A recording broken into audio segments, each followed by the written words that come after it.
नमस्कार ओमकार जी, बहुत बहुत स्वागत है आपका। नमस्कार अंजू जी, आपके दर्शकों को भी नमस्कार। सर, लोकसभा स्पीकर के खिलाफ अविश्वास प्रस्ताव लाकर आपको लगता है कि राहुल गांधी ने अपने पैर पर बड़ा सा कुल्हाड़ा मार लिया? क्योंकि उनकी जितनी दबी छुपी बातें थी जो पहले पब्लिक डोमेन में आती थी, लेकिन कम से कम संसद के अंदर उन पर चर्चा नहीं होती थी, और अब तो सारा कच्चा चिट्ठा खोल दिया उनका। केवल उनका नहीं, उनका तो खैर खोला ही अमित शाह जी ने, और ये भी बताया कि जब जब महत्वपूर्ण विधेयक पारित किए गए, पेश किए गए, तब ये देश में ही नहीं थे और देश में भी थे तो इन्होंने उन विधेयकों पर विचार तक व्यक्त नहीं किए, बोले तक नहीं उन पर। और ऐसे अनेक विधेयक उन्होंने गिना दिए। जिन दर्शकों ने सुन लिया हो उनके लिए नहीं, पर बाकी के लिए मैं बता दूं। जैसे उन्होंने उल्लेख किया कि भूमि अधिग्रहण विधेयक, संविधान का 122वां संशोधन, इसके अलावा आधार प्रणाली विधेयक, मुस्लिम महिला तलाक विधेयक, जम्मू कश्मीर पुनर्गठन विधेयक, अनुच्छेद 370 करने से जुड़ा विधेयक, CAA विधेयक, महामारी रोग संशोधन विधेयक, भारतीय न्याय संहिता से जुड़ा विधेयक, आयकर सुधार विधेयक, वित्त विधेयक जो 2024 था, वक्फ संशोधन विधेयक, इनमें तो इन्होंने ना भाग लिया ना ये बोले। इसके अलावा वंदे मातरम के 150 वर्ष पर चर्चा हो या कैप्टन शुभ्रांशु शुक्ला का अभिनंदन प्रस्ताव हो, राहुल गांधी उसमें भी नहीं बोले। तो ये एक तरीके से पूरे देश के सामने सदन में खड़े होकर के, और ये बैठे हुए हैं, ऐसे बैठ करके सिर्फ टुकुर टुकुर देख रहे हैं, और अमित शाह ने एक एक करके इनके कपड़े उतारे हैं। ये बताया है कि ये कितने सीरियस हैं, कितने नॉन सीरियस हैं। और ये किस बात पर ये सारी जानकारी दी है अमित शाह ने? ये जो कहते हैं कि हमें बोलने नहीं दिया जाता, तो उन्होंने कहा कि भाई अभी टेली कॉन्फ्रेंसिंग के जरिए पार्लियामेंट को संबोधित करने की व्यवस्था तो है नहीं कि विदेश में आप यात्रा में कहीं गए हुए हों और आपको टेली कॉन्फ्रेंसिंग के जरिए जोड़ लिया जाए और उससे आपसे बुलवा लिया जाए। उन्होंने ये भी बताया कि कब कब बजट सत्र में बजट पर ये नहीं बोले, और कब कब ये राष्ट्रपति के जो आपका अभिभाषण होता है उस पर नहीं बोले। कई ऐसे अवसर जब ये नहीं बोले और विदेश में थे उस समय, उसका भी खुलासा कर दिया। तो इससे ज्यादा और अमित शाह की बात ही नहीं है। अगर आपने ध्यान से सुना हो तो निशिकांत दुबे ने क्या कहा है कि गांधी जी की डेथ हो रखी थी, उनकी डेथ हुई थी, और एडविना की बेटी ने अपनी किताब में इस बात का खुलासा किया है कि बजाय गांधी जी की मौत का गम मनाने के, वो एडविना के साथ एक रूम में बंद थे। तो मुझे ये बताइए ना कि ये जो कच्चे चिट्ठे हैं इनके खानदान के, ये कौन खुलवा रहा है और कौन खोलने के मौके दे रहा है? क्या इनको लगता है कि ये संसद को बाधित करके, सदन में सबका अपमान करके, यानी प्रधानमंत्री का भी अपमान करके, कार्रवाई भी रोक के, स्पीकर का भी अपमान करके, और सदन के बाहर भी, बाहर जो इनका ड्रामा चलता है वो नाटक नौटंकी, एक बड़ा सा बैनर छपवाते हैं किसी विषय पर और फिर सारे सांसदों को पकड़ा दिया जाता है। वो होता है ना कि जैसे जंतर मंतर पे कोई धरना प्रदर्शन चल रहा हो या कहीं किसी दूसरी जगह पे कोई जैसे कार्यकर्ताओं को खड़ा कर दिया जाता है कोई पोस्टर बैनर पकड़वा करके, इसी तरीके से इन्होंने अपने सांसदों की हैसियत औकात ये कर दी है कि बड़ा सा बैनर उनके हाथों में पकड़ाओ और वहां पर जिंदाबाद मुर्दाबाद के नारे लगवाओ। वो जो कम्युनिस्टों का एक बड़ा टिपिकल सा एक तौर तरीका होता है, उस तरीके से ये कांग्रेस को अब ढाल करके वहां तक ले आए हैं। तो इस देश में कम्युनिस्टों का, उनके आंदोलन का क्या हश्र हुआ है, अगर ये इनकी समझ में अभी तक नहीं आ रहा है कि त्रिपुरा से खत्म, पश्चिम बंगाल से खत्म, और शायद इस बार केरल से भी खत्म हो जाएगी। उसके बाद केरल में भी वापसी होगी कि नहीं होगी कुछ कह नहीं सकते। और कांग्रेस का हश्र देख लीजिए ना, 3 राज्यों में अभी सत्ता में है और बाकी राज्यों में क्या हालत हुई है वो इनके सामने है। तो अगर इनकी समझ में नहीं आ रहा है कि अपनी कमजोरियां देखने के बजाय, मंथन करने के बजाय, उनमें सुधार करने के बजाय अगर आप बहाने ढूंढोगे और हर एक के खिलाफ मोर्चा खोल करके उनका आप उनकी आप अवमानना करने की कोशिश करेंगे तो आप कहां पहुंच जाएंगे, वो दृश्य आज लोकसभा के जरिए पूरे देश ने देखा है। सर, आप सोचिए कि यहाँ तक गिनाया गया कि जब जब सत्र चला, चाहे मॉनसून सत्र हो या बजट सत्र हो, राहुल गांधी तो विदेशों में पाए जाते थे। निशिकांत दुबे ने गिनाया ना कि 2014 से लेकर 2026 तक 260 बार विदेश यात्राएं कर चुके हैं राहुल गांधी। और साथ में ये भी कह दे कि इनका कोई कारोबार तो है ही नहीं, कोई फैमिली बिजनेस नहीं है, तो फंडिंग कहां से होती है इनके दौरों की? और ये बातें तो हम और आप कितनी बार चर्चा कर चुके हैं सर। लेकिन जब ये बातें सदन के पटल पर रखी जाती है सर, जब ये बातें रिकॉर्ड में जाती हैं, तो वहां तो कोई झूठ नहीं बोल सकता ना, फैक्ट्स के साथ रखी जाती हैं। ऐसे में तो बोलती बनती पूरे के पूरे राहुल खानदान की और उनकी पार्टी की। देखिए, गृह मंत्री ने क्या कहा, इन्होंने कहा कि शीतकालीन सत्र 2025 में राहुल गांधी जर्मनी की यात्रा पे थे, बजट सत्र 2025 में वियतनाम की यात्रा पर थे, बजट सत्र 2023 में इंग्लैंड में थे, बजट सत्र 2018 में सिंगापुर मलेशिया की यात्रा पे थे, मानसून सत्र 2020 में विदेश यात्रा पे थे, बजट सत्र 2015 के दौरान 60 दिन की विदेश यात्रा पर थे। और उन्होंने ये भी पूछ लिया कि ये इत्तेफाक है या जब जब बजट सत्र या महत्वपूर्ण सत्र आता है तो इनकी विदेश यात्राएं हो जाती हैं और फिर ये कहते हैं कि बोलने नहीं देते। अमित शाह ने यह भी पूछा कि इस सत्र की, पुराने सत्रों की बात करें तो कांग्रेस का जो उनको बोलने का मौका दिया गया वो करीब 157 घंटे था। तो 157 घंटे में कौन बोलेगा, इसका फैसला तो राहुल गांधी को करना होता है, क्योंकि वो संसदीय दल के नेता भी हैं, नेता प्रतिपक्ष भी हैं और कांग्रेस के भी सर्वमान्य नेता वही हैं।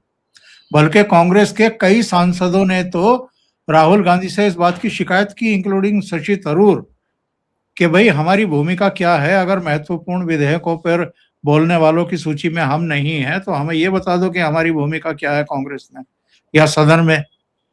तो अमित शाह ने दुखती रग पर हाथ रखा है कि ये तय करना कि कौन बोलेगा किस विषय पर, ये तो राहुल गांधी का दायित्व है।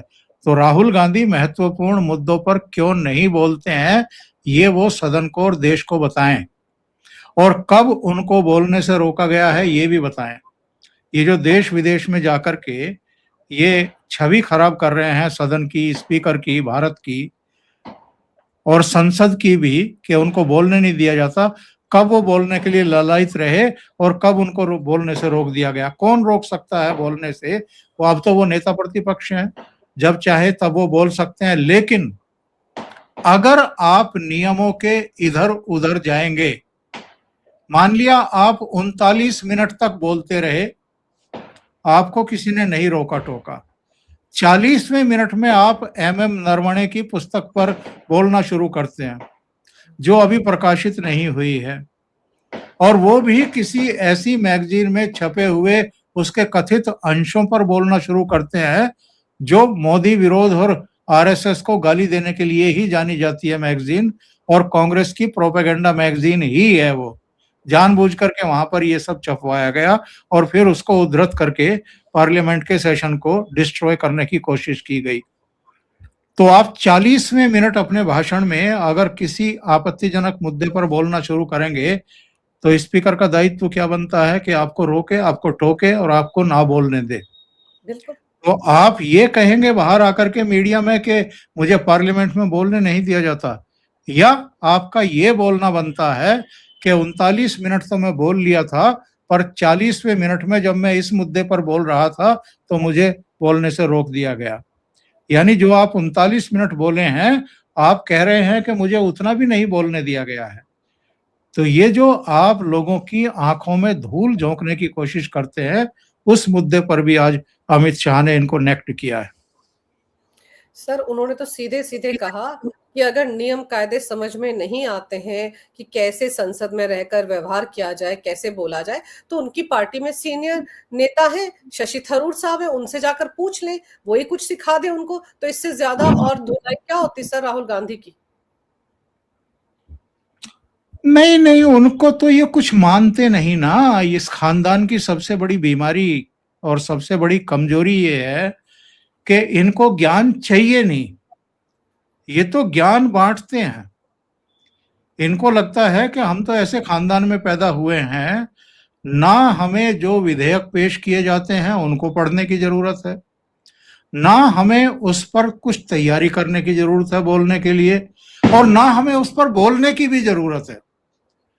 हम बस कहने को और ये प्रचारित करने के लिए कि हम नेता प्रतिपक्ष हैं, पद चाहिए हमें। पर जो जिम्मेदारी होती है नेता प्रतिपक्ष की, वो जिम्मेदारी और जवाबदेही ये निभाने को तैयार नहीं है। वहां तो ये आदेश दे देते होंगे ना कि गौरव गोगोई बोल लेगा, ढिमकाना बोल लेगा, फलाना बोल लेगा, मेरी बहना जी बोल लेंगी, तो राहुल गांधी को बोलने की जरूरत नहीं, तैयारी करने की जरूरत नहीं है। उनको तो बोलना ही ऐसे मुद्दों पर है जहां पर स्पार्किंग हो, सत्ता पक्ष नाराज हो, संसदीय कार्य मंत्री नाराज हो, अलग अलग महकमों के मंत्री आपत्ति करें, ये प्रधानमंत्री पर अटैक करते हैं जानबूझ करके, ये चेयर के सामने डट करके बहसबाजी पर उतर आते हैं, सीधे स्पीकर से बहसबाजी पर उतर आते हैं, ये कहते हुए देखे गए हैं कि फिर तो आप ही बता दीजिए कि मैं क्या बोलूं और क्या ना बोलूं।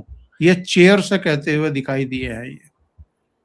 तो आप अंदाजा लगाइए ना कि कितनी बेशर्मी पर उतर करके ये किस तरह के एटीट्यूड के साथ, अच्छा टी शर्ट में आना, पजामे में आना, चप्पलें पहन करके पार्लियामेंट में आना, जिन कपड़ों में हम रात को अपने बिस्तर में जाते हैं उन कपड़ों में आप पार्लियामेंट में पहुंच जाते हैं। आपकी बॉडी लैंग्वेज क्या रहती है, आप चेयर पर बैठते किस तरीके से हैं। कई बार इनको चेयर की तरफ पीट करके किसी दूसरे से बातचीत करते हुए देखा जाता है। कई बार बहन के कंधे पर हाथ रख करके खड़े हो जाते हैं। कहीं से भी लगता है कि जो संसदीय प्रणाली है या जो मर्यादा है या जो एक गरिमा है उसका कहीं पालन करते हैं ये? दूर दूर तक नहीं लगता है।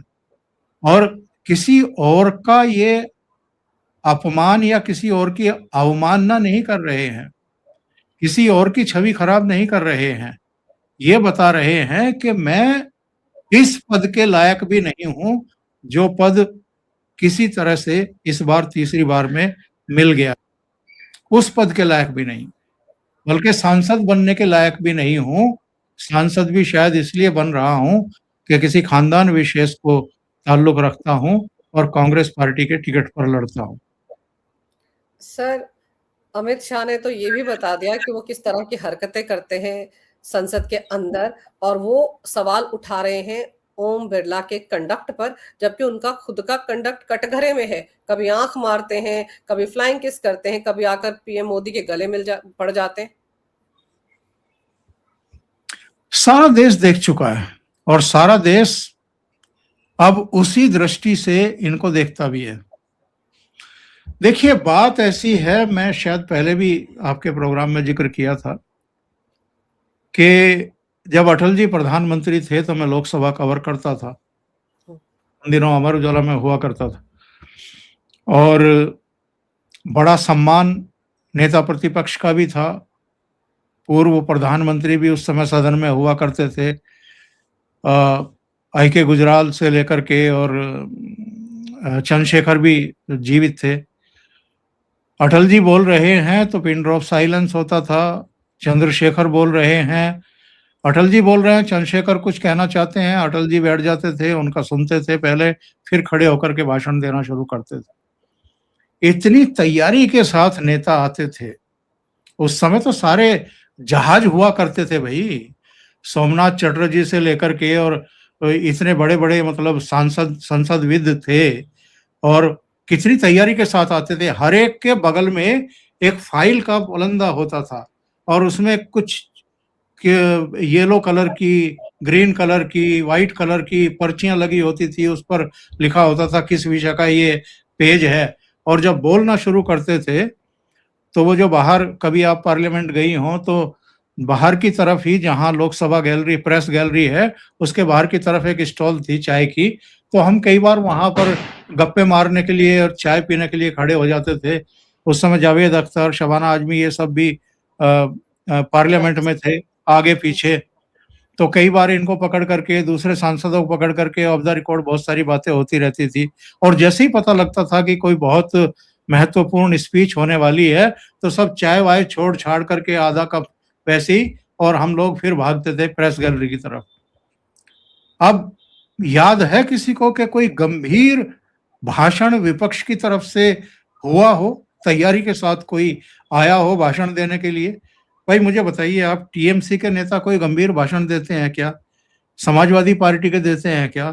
कांग्रेस के देते हैं क्या? आरजेडी या दूसरे दलों के जितने भी मेंबर ऑफ पार्लियामेंट हैं, या उद्धव ठाकरे या शरद पवार की पार्टी के लोग, कोई बहुत तैयारी करके आता है क्या सदन में बोलने के लिए? एक तो उस कद के नेता ही नहीं रहे, दूसरे उस तरह की तैयारियां करके सदन में आकर के किसी विषय पर रिसर्च वर्क करके अपना भाषण तैयार करने वाले अब नहीं है, बिल्कुल नहीं है। और ये देखा देखी होता है अंजू जी। अगर आपने जो संसदीय दल का नेता बना रखा है, उसका अगर इतना कैजुअल रवैया है, वो अगर पार्लियामेंट का, वो चेयर का, वो प्रधानमंत्री का, अगर राज्यसभा में जो सदन के नेता हैं जेपी नड्डा का, उनका कोई सम्मान ही करने को तैयार नहीं है, और वहां सभापति का, पहले जगदीप धनखड़ साहब का और अब राधाकृष्णन जी का, उनका सम्मान करने को तैयार ना हो, उप सभापति की बात मानने को तैयार ना हो, बात बेबात आपको पार्लियामेंट को रोकना ही है, आपको हंगामा करना ही है, आपको नारेबाजी करनी ही है, आपको प्रश्नकाल को बाधित करना ही है, आपको सदन को चलने ही नहीं देना है, उसकी दिन भर के लिए कार्रवाई स्थगित करवानी ही है। तो ऐसे सदन का की छवि क्या बनेगी और ऐसे नेताओं की छवि क्या बनेगी, मुझे ये बताइए आप। और इन्होंने एक तरीके से जो संसदीय व्यवस्था है उस पर, उसकी गरिमा पर भी, उसकी मर्यादा पर भी, और उसके महत्व को भी कमतर करने में, लगातार उसको नुकसान पहुंचाने में एक मुहिम छेड़ी हुई है। वरना मुझे ये बताइए कि इनसे पहले क्या इतने लंबे लंबे पोस्टर बैनर छपवा करके रोजाना मकर द्वार पर बैठ करके नारेबाजी कभी होती थी क्या पार्लियामेंट में? और ये जो मीडिया उनको कैप्चर करता है और फिर ब्रेकिंग करके वहां चलाता है, राहुल गांधी ने आज ये कह दिया, फलाने ने आज ये कह दिया, ढिमकाने ने आज ये कह दिया, उनका फलाने प्रधानमंत्री पर बड़ा जबरदस्त हमला। कौन सा ऐसा हमला कर दिया भाई? तो ये सब एक नेक्सस है इंडियन डेमोक्रेसी को रसातल में पहुंचाने की। कोशिश तो ये बहुत कर रहे हैं, क्योंकि हर संवैधानिक संस्था पर इन्होंने अटैक किए हैं, हर एक की गरिमा और मर्यादा को तहस करने में कोई कसर बाकी नहीं छोड़ी है। एक बार याद है सोनिया गांधी ने क्या कहा था जब सेंट्रल हॉल में राष्ट्रपति द्रौपदी मुर्मू जी का लंबा भाषण हुआ था, तो उन्होंने कहा था कि बेचारी थक गई, हाँ। इतना लंबा भाषण छड़ उन पे पढ़वा दिया गया। आप बेचारी बता रहे हैं उनको? वो तीनों सेनाओं की प्रमुख होती हैं और राष्ट्रपति सर्वोच्च संवैधानिक पद है, इस देश की प्रथम नागरिक हैं वो। उनको आप बेचारी कैसे बता सकते हैं? और भाषण वो पढ़ रही थी। आप तो ऐसा लगता है कि सुनते-सुनते ही थक गए। और राष्ट्रपति का जो दायित्व होता है अपनी सरकार की उपलब्धियां बताने का देश को और विदेश को, और आगे का जो रोड मैप है उसका, उसके बारे में बताने का, वो तो वो निर्वहन कर रही थी अपना। और इन्होंने एक आदिवासी महिला राष्ट्रपति के बारे में बेचारी शब्द का प्रयोग किया था।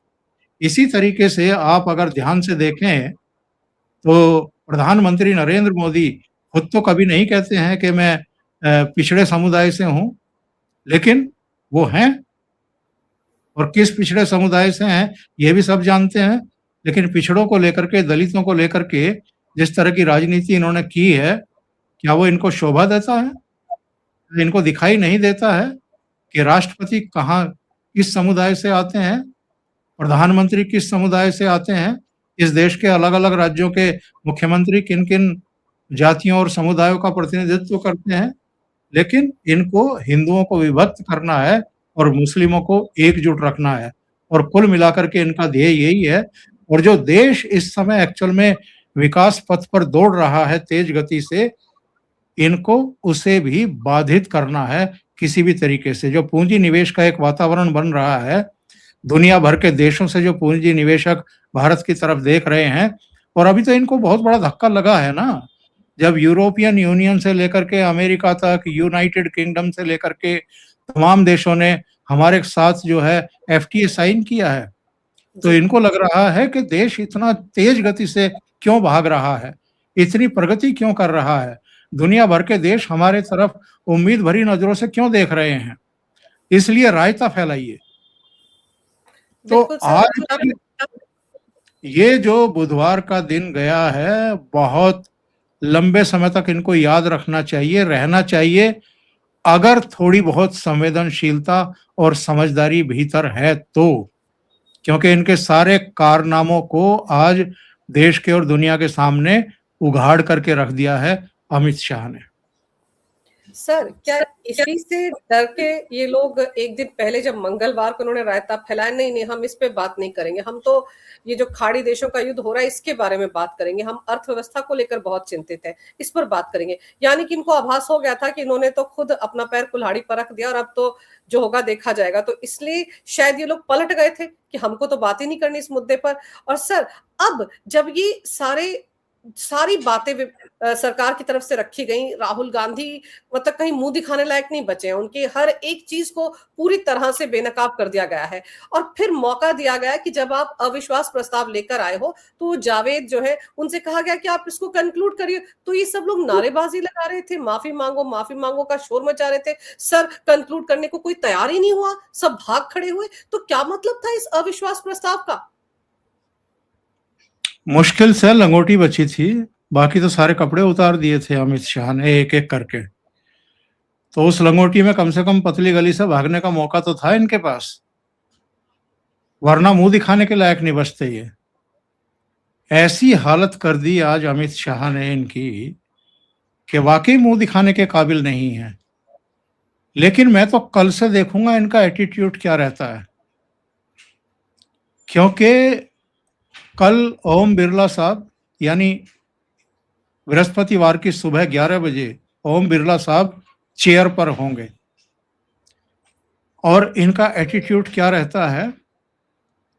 ओम बिरला साहब का तो एटीट्यूड वही रहेगा जो उनका पिछले जितने सालों से वो स्पीकर हैं वैसा ही रहने वाला है। विनम्रता की प्रतिमूर्ति, एक हल्की सी भीनी सी मुस्कान, वो रिवेंज में विश्वास नहीं रखते हैं, और ये बीजेपी भी रिवेंज में विश्वास नहीं रखती है। वरना जिस तरह के कर्मकांड मनमोहन सिंह के प्रधानमंत्री रहते हुए अमित शाह जब गृह मंत्री हुआ करते थे गुजरात के, उनको सीबीआई के द्वारा गिरफ्तार कराया गया था। ऐसे आरोप लगाए गए थे कि उनको तड़ीपार घोषित किया गया था, उनको जेल भेज दिया गया था। मुख्यमंत्री रहते हुए नरेंद्र मोदी को 9 घंटे तक एसआईटी ने ड्रिल किया था, पूछताछ की थी। सुप्रीम कोर्ट ने वो एसआईटी गठित की थी। इसके बावजूद इन दोनों के मन में सोनिया गांधी या कांग्रेस की लीडरशिप के खिलाफ कोई किसी तरह का जहर देखा नहीं गया। अगर वो होता इनके भीतर, तो 2014 में प्रधानमंत्री बनने के बाद सबसे पहले लंबी पूंछ इन्हीं को लगाते नरेंद्र मोदी। उन्होंने जो भी जांच चल रही थी नेशनल हेरल्ड की और दूसरे मामलों की, यहाँ तक के रॉबर्ट वाड्रा के खिलाफ भी जो जांच चल रही थी, उनको अपनी गति से चलने दिया। एजेंसियों को कोई दिशा निर्देश नहीं दिए कि जल्दी से जल्दी इनका मुर्गा बनाओ, ऐसा कुछ नहीं किया गया। और इसको लेकर के बहुत लोगों ने ताने भी मारे हैं उनको कि क्या हर चुनाव के पहले ही ये सीबीआई को या ईडी को या इनकम टैक्स डिपार्टमेंट को रॉबर्ट वाड्रा या सोनिया गांधी और राहुल गांधी की याद आती है, या अलग-अलग राज्यों में विपक्षी दलों की के नेताओं की याद आती है जो भ्रष्टाचार के मामलों में फंसे हुए हैं, लेकिन इन्होंने कभी दुरुपयोग नहीं किया एजेंसियों का। इसी तरीके से अविश्वास प्रस्ताव ओम बिरला के खिलाफ ये लेकर के आए, जिस दिन वो अविश्वास प्रस्ताव का नोटिस स्वीकार किया गया, उस दिन के बाद से ओम बिरला अपनी चेयर पर नहीं बैठे। उन्होंने कहा जब तक इसका निपटारा नहीं होगा तब तक मैं आऊँगा नहीं। निपटारा हो गया है, वो बृहस्पतिवार की सुबह बैठेंगे चेयर पर, अपना कामकाज आगे बढ़ाएँगे। लेकिन इनका रवैया देश देखेगा कि मुँह की खाने के बावजूद, अपने लत्ते कपड़े उतरवाने के बावजूद, इनका रवैया अब सदन में कैसा रहता है और सदन के बाहर कैसा रहता है। पर जो मेरा अब तक का अनुभव है, मैंने भी संसद को कवर किया है, मैंने भी बहुत सारी पॉलिटिकल पार्टियों को देखा है, रीड किया है, उनको समझा जाना है। राहुल गांधी सुधरने वाले नहीं हैं। ये फिर भी वहाँ पर तमाशा करेंगे, ये हल्ला-गुल्ला करेंगे। आप बृहस्पतिवार की सुबह भी देखेंगे कि कोई दूसरे विषय पर, और ये तमाशा आज भी हमने देखा है, अलका लांबा सिलेंडर वगैरह लेकर के, स्टोव लेकर के किस तरीके से धरने प्रदर्शन पर बैठी हुई हैं और ऐसा वातावरण बना रहे हैं कि जैसे खाड़ी का जो ये संकट है, ये जैसे नरेंद्र मोदी का ही खड़ा किया हुआ हो। अकेले भारत है, अगर कहीं ये कोई किल्लत, अभी तो कोई किल्लत है भी नहीं। किसी के घर में ना रसोई गैस की कमी है, ना किसी दूसरी चीज़ों की कमी है। और जब इस तरह के इश्यू होते भी हैं, संकट होते भी हैं, अंजू जी, मान लिया मेरे घर की या आपके घर की रसोई गैस की सप्लाई बंद होती है किसी वजह से, तो हम क्या करेंगे? हम छाती पीटना शुरू करेंगे, गवर्नमेंट को कोसना शुरू करेंगे, या जो बिजली से चलने वाले स्टोव होते हैं, उनको लगा करके अपना खाना बनाना शुरू करेंगे। बिल्कुल। हम देश के साथ हैं या देश के खिलाफ हैं? और ये संकट जो अमेरिका का और इज़राइल का और ईरान का खड़ा किया हुआ है, उसके लिए आप अपनी सरकार के खिलाफ इस तरह की हरकतें कैसे कर सकते हैं? और चलो आपको करना भी है, आपको हल्ला मचाना भी है, आपको विपक्ष की भूमिका निभाते हुए नरेंद्र मोदी की छवि खराब करनी ही है, तो पहले आपको लोगों को ये समझाना पड़ेगा कि नरेंद्र मोदी क्या नींद की गोली लेकर के चुपचाप सोए पड़े हैं, या वो लगातार मीटिंग्स कर रहे हैं इस संभावित संकट को टालने के लिए और सप्लाई चेन को बनाए रखने के लिए मीटिंग कर रहे हैं, नहीं कर रहे हैं, तैयारी कर रहे हैं, नहीं कर रहे हैं। वहाँ पर करीब 90-91 लाख जो भारतीय फंसे हुए हैं, उनको सुरक्षित वतन वापस लाने के लिए कोशिश कर रहे हैं कि नहीं कर रहे हैं? अगर नहीं कर रहे हैं, तो आप सड़कों पर उतरिए, समझ में आता है।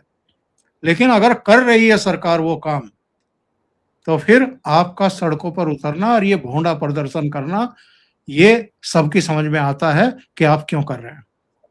सर ये तो वो है ना जो मतलब कि वो उसकी पूँछ होती जो सुधरती नहीं है, कि वैसे ही है। ये गुरुवार की सुबह भी यही ड्रामा करेंगे, ये नहीं तो वो मुद्दा सही, वो नहीं तो कोई और मुद्दा सही। अभी तो इन्होंने ये भी सोच रखा है कि ये मुख्य चुनाव आयुक्त के खिलाफ भी एक इम्पीचमेंट मोशन लाने वाले हैं, जो कि टीएमसी लाने वाली है सर, तो अब उसको लेकर बवाल होगा। ये बवाल रुकेगा नहीं सर, इनका सिर्फ और सिर्फ एक ही मकसद है कि संसद किसी ना किसी तरीके से काम ही ना कर पाए, और जब बिल पास हो जाएंगे तो रोएंगे कि हमें तो पूछा नहीं गया, हम तो थे ही नहीं सदन में। तो आप शोर मचाते रहिए। और आप बिल्कुल सही कह रहे हैं सर, जिस तरह से ये धरने प्रदर्शन करते हैं, बैनर्स लेकर आते हैं, मुझे तो हैरानी होती है सर, रातों रात वो बैनर छप कहाँ जाते हैं, बन कहाँ जाते हैं, कौन उनकी फंडिंग करता है, किस तरह की रणनीति से चल रहे हैं ये लोग सर। ये तो बिल्कुल वो जो फर्जी किसान जिस तरह से दिल्ली के बॉर्डर पर आकर बैठ गए थे, वैसे ही धरने पोस्टर लेकर ये लोग चल रहे हैं।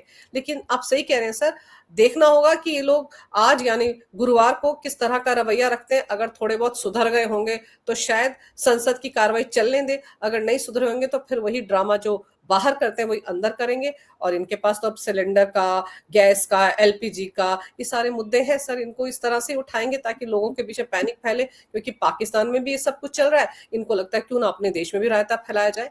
सर आपने समय निकाला, बहुत विस्तार से इस विषय पर बहुत अहम जानकारी मेरे दर्शकों को दी। आपका बहुत बहुत धन्यवाद। नमस्कार, जय हिंद। जय हिंद, वंदे मातरम। वंदे मातरम।